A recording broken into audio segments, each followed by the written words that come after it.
যে তারা যেন আওয়ামী লীগকে ইলেকশন করার জন্য সুযোগ করে দেয়, তো সেটা তো সম্ভব না। তো ওরা এখন চেষ্টা করছে যে স্বতন্ত্র ক্যান্ডিডেট দেবে। তা আওয়ামী লীগের স্বতন্ত্র ক্যান্ডিডেট কই? ওরা তো সব ইন্ডিয়াতে, এবং সবাই কিন্তু আপনারা চেনেন।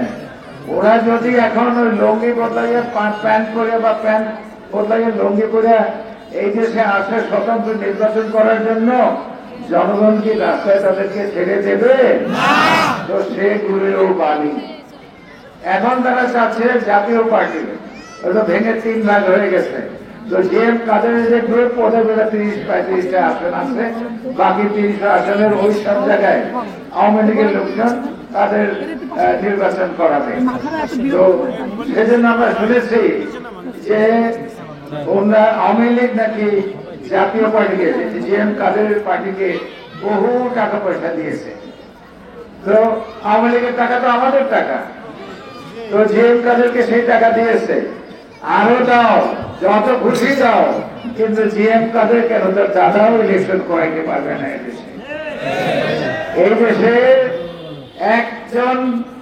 একজন মানুষ বেঁচে থাকতেও আওয়ামী লীগের লোকজন নির্বাচন করতে পারবে না।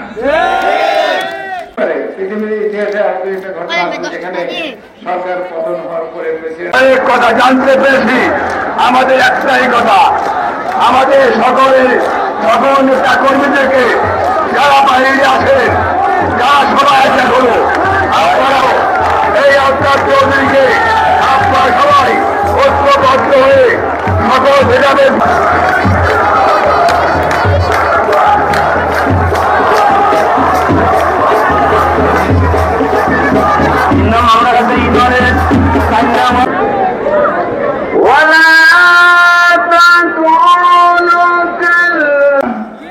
যখন এই দেশের 20 কোটি লোক মাঠে নামলো, শেখ হাসিনা সরকারের মাতাও তাদের সঙ্গে নেমেছিল।